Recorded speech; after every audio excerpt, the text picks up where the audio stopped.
નમસ્કાર મિત્રો, મોબાઈલ એપ્લિકેશનનો www.teachueasy.in આ જે વેબસાઇટ એનું મોબાઈલ એપ્લિકેશન મેં તૈયાર કરેલું છે અને એનો ઉપયોગ આપણે કેવી રીતે કરીશું. તો અહીંયા તમે મારા મોબાઈલનું સ્ક્રીન તમે જુઓ છો.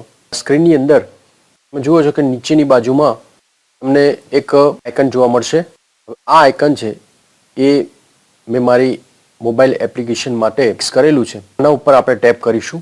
આપણે ટેપ કરીશું એ તરત જ આપણી આ વેબસાઇટ રૂપી મોબાઈલ એપ્લિકેશન એ ઓપન થઈ જશે અને જે રીતે તમે જોયું હતું એ રીતે વેબસાઇટમાં જે પ્રમાણેનું એનું લેઆઉટ છે એ જ પ્રમાણેનું લેઆઉટ તમને મોબાઈલ એપ્લિકેશનની અંદર પણ જોવા મળશે. અહીંયા ઇમેજીસ આપેલા છે, નીચે કેટલાક સુવિચારો આપેલા છે. એ જ રીતે જેની બાજુમાં મારો પરિચય અહીંયા દર્શાવેલો છે. જેમ આપણે સ્ક્રોલ કરીશું એમ એ તમામ માહિતી છે એ તમને સ્ક્રીન ઉપર ડિસ્પ્લે થશે. ઓલ ક્વેશ્ચન પણ આવી જાય છે. એવી રીતે જે સોશિયલ મીડિયાના બટન્સ પણ તમને જોવા મળે છે. એનું મોસ્ટ વ્યૂડ પોસ્ટ અને એની સાથે રિસન્ટ પોસ્ટ પણ જોવા મળે છે. હવે આપણે ફરી પાછા મેનુમાં જતા રહીએ છીએ. મેનુ આપણું ડિસ્પ્લે થયેલું છે. અહીંયા આપણે જે 3 સીધી રેખાઓ છે એના ઉપર આપણે ટેપ કરીશું એટલે આપણું જે મેઇન મેનુ છે એ સ્ક્રીન ઉપર ડિસ્પ્લે થાય છે. એની અંદર તમે જુઓ છો કે આપણું જે મેનુની items home, teacher resource, board exam material, English grammar, other material, English quiz, competitive exams, photo gallery અને કોન્ટેક્ટ અસ એ એમાં દર્શાવેલ છે. તો સૌપ્રથમ આપણે ટીચર્સ રિસોર્સની અંદર જઈએ છીએ. ટીચર્સ રિસોર્સની અંદર આપણે જોયું તો એ પ્રમાણે તમામ માહિતી તમને સ્ક્રીન ઉપર જોવા મળશે. શિક્ષકોને ઉપયોગી હોય તેવી તમામ માહિતી તમે જોઈ શકો છો અને એને એ જ રીતે જે પ્રમાણે આપણે આગળ ઇન્ટ્રોડક્શનમાં જોઈ ગયા કે સોશિયલ મીડિયાના બટન્સ અહીંયા મૂકેલા છે કે આ માહિતી તમે અહીંયાથી પણ શેર કરી શકો છો કે પછી એને ડાઉનલોડ પણ કરી શકો છો. હવે એ જ રીતે આપણે ફરીથી મેનુ બટનને પ્રેસ કરશું ને એની અંદર બોર્ડ એક્ઝામ મટીરિયલ એને આપણે સિલેક્ટ કરીએ છીએ. બોર્ડ એક્ઝામ મટીરિયલ સિલેક્ટ કરતાં જુઓ છો કે એનું હેડિંગ આવી ગયું છે અને તમામ જે કન્ટેન્ટ આપણે આગળ જોઈ હતી એ જ પ્રમાણે આ એપ્લિકેશનની અંદર પણ ડિસ્પ્લે થાય છે.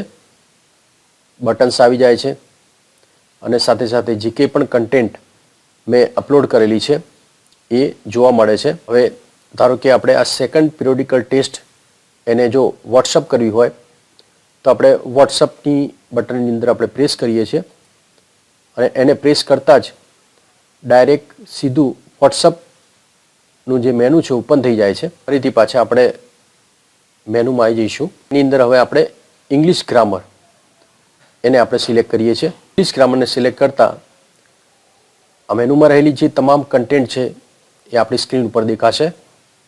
આપણે અગાઉ જોઈ ગયા કે ચાલો શીખીએ અંગ્રેજી. જે કન્ટેન્ટ એટલે કે પીડીએફ હોય, ઇમેજીસ હોય, વિડીયો હોય, ડોક્યુમેન્ટ્સ ફાઇલ હોય કે એક્સેલ ફાઇલ હોય એ મેં જે અપલોડ કરેલી છે એ આની અંદર ડિસ્પ્લે થતી હોય છે. અને જે રીતે આપણે વેબસાઇટને ઓપરેટ કરીએ છીએ કે એની અંદર આપણે કન્ટેન્ટ ડાઉનલોડ કરવું હોય તો ડાઉનલોડ કરી શકીએ છીએ. જેમ કે અહીંયા ઇંગ્લિશ ટેન્સ ઓફ ઓલ આ કન્ટેન્ટ છે એને આપણે ડાઉનલોડ કરવી છે તો એના ઉપર આપણે ટેપ કરશું. કરતાં જ પછી હવે આપણને એની પીડીએફ છે એ જોવા મળશે. તમે જુઓ છો કે અત્યારે હાલ આની અંદર 1868 લોકોએ તેને પોતાના ડિવાઇસની અંદર ડાઉનલોડ કરેલી છે. આના ઉપર આપણે ટેપ કરશું. નીચે અગાઉ પણ આપણે જોઈ ગયા એ રીતે કોમેન્ટ સેક્શન આવે છે અને એની અંદર વિદ્યાર્થી છે એ પોતાનું નામ, ઈમેલ, વેબસાઇટ અને પોસ્ટ કોમેન્ટ કરી દે છે. ફરી પાછા આપણે મેનુમાં આવી જઈશું. હવે આપણે એના પછીનું જે મેનુ આઇટમ છે અધર મટીરિયલ્સ એને આપણે સિલેક્ટ કરીએ છીએ. તો તમે જોયું છું કે અગાઉ મેં વાત કરી હતી કે શિક્ષકોને કે અન્ય લોકોને, કર્મચારીઓને જ્યારે ચૂંટણીની કામગીરી હોય કે અન્ય કોઈ હોય તો એની અંદર વોટિંગ કેલ્ક્યુલેટરને એની જરૂર પડતી હોય છે. તો એના માટેની કન્ટેન્ટ તમે અહીંયા જોઈ શકો છો. વિદ્યાર્થી હોય છે એ આના ઉપર ક્લિક કરી અને એ માહિતીને પોતાના ડિવાઇસમાં ડાઉનલોડ કરી શકે છે. જેમ કે આપણે presiding election calculator updated version એને સિલેક્ટ કરેલું છે. હવે એ કન્ટેન્ટને આપણે જોઈએ છીએ. અહીંયા તમે જુઓ છો કે એની એક્સેલ ફાઇલ મેં બનાવેલી છે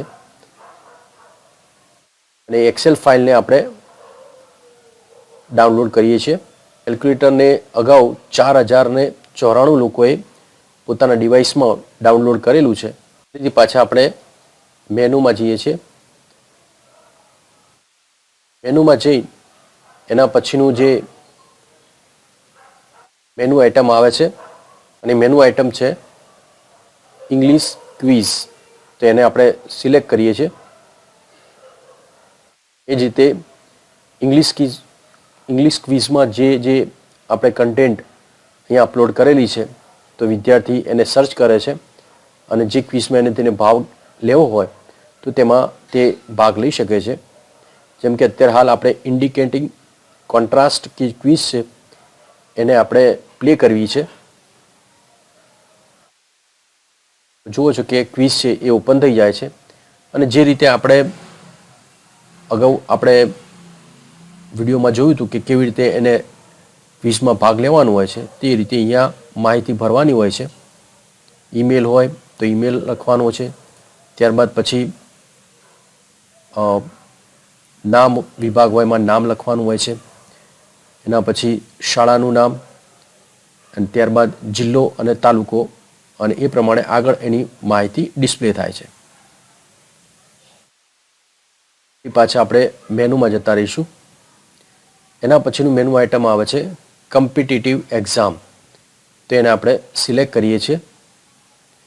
તો જેમ સ્પર્ધાત્મક પરીક્ષાઓમાં અંગ્રેજી માટે ઉપયોગી તેવું સાહિત્ય અને એ પણ ખાસ કરીને અંગ્રેજી વ્યાકરણનો મહાવરો માટેની જે કન્ટેન્ટ એ તમે જુઓ છો અહીંયા મૂકેલી છે. જે કંઈ પણ યુવાનો કે વિદ્યાર્થીઓ સ્પર્ધાત્મક પરીક્ષાઓ આપતા હોય તો એમના માટે આ ઉપયોગી હોય છે. એને પણ તે પોતે ડાઉનલોડ કરી શકે છે. તેથી આપણે મેનુ આઇટમમાં આવી જઈશું. ત્યારબાદ આવે છે ફોટો ગેલેરી. ફોટો ગેલેરીમાં મેં વાત કરી કે મેં જિલ્લા તાલુકા કક્ષાએ કે રાજ્ય કક્ષાએ અંગ્રેજી વિષયના નિષ્ણાંત તજજ્ઞ તરીકે જ્યાં જ્યાં કામગીરી કરેલી છે તો તેના મેં ફોટોગ્રાફ્સ અહીંયા મેં મૂકેલા છે. ત્યારબાદ હવે આપણે જે આપણી હવે મેનુ આઇટમ છેલ્લી છે, છેલ્લી મેનુ આઇટમ છે આપણી કોન્ટેક્ટ અસ. એને સિલેક્ટ કરીએ છીએ તો પહેલાં તો મારી ડિટેલ્સ આવી જાય છે, મારું ઈમેલ એડ્રેસ કન્ફર્મેશન માટે. ત્યારબાદ મોબાઈલ નંબર આવી જાય છે, સ્કૂલનું નામ આવી જાય છે, એક કોન્ટેક્ટ ફોર્મ આવે છે તમે જુઓ છો અને જે રીતે આપણે ભરેલું છે એ રીતે. એમાં અહીંયા વિદ્યાર્થી જો પોતે ડેલી નોટિફિકેશન મેળવવા માગતો હોય તો એ વિગત ભરશે અહીંયા. તો એમાં એ નામની અંદર પોતાનું નામ લખશે અહીંયા. પછી એવી રીતે ઈમેલ આઈડી છે તો એની અંદર ઈમેલ આઈડી લખશે. ત્યારબાદ મેસેજની અંદર એ પોતાનો મેસેજ લખે છે.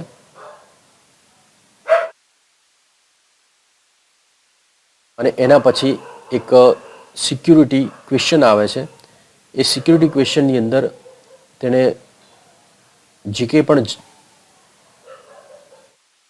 આપેલો હોય તો એનો જવાબ લખવાનો હોય છે અને ત્યારબાદ પછી એને સેન્ડ કરવાનું હોય છે.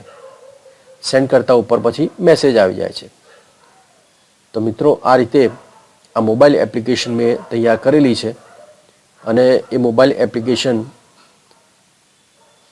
વિદ્યાર્થીઓને વેબસાઇટનું એડ્રેસ જો ભૂલી જવાતું હોય તો એના એક વિકલ્પ તરીકે મેં આ મોબાઈલ એપ્લિકેશન એટલે કે વેબનું એક એન્ડ્રોઈડ ફોર્મ તૈયાર કરેલું છે જેથી કરીને વિદ્યાર્થીઓ એને ડાઉનલોડ કરી અને તેનો ઉપયોગ કરી શકે છે. તો મિત્રો આ રીતે મારું જે ઇનોવેશન કે એમાં વેબસાઇટ અને વેબસાઇટની સાથે સાથે એ જ વેબસાઇટનું મોબાઈલ વર્ઝન આના દ્વારા હું શિક્ષણ અત્યારે આપી રહ્યો છું અને મારી શાળાના જ નહીં પરંતુ મારા તાલુકાના અને જિલ્લાના ઘણા વિદ્યાર્થીઓ અને શિક્ષક મિત્રો એનો અત્યારે લાભ લઈ રહ્યા છે. નમસ્કાર.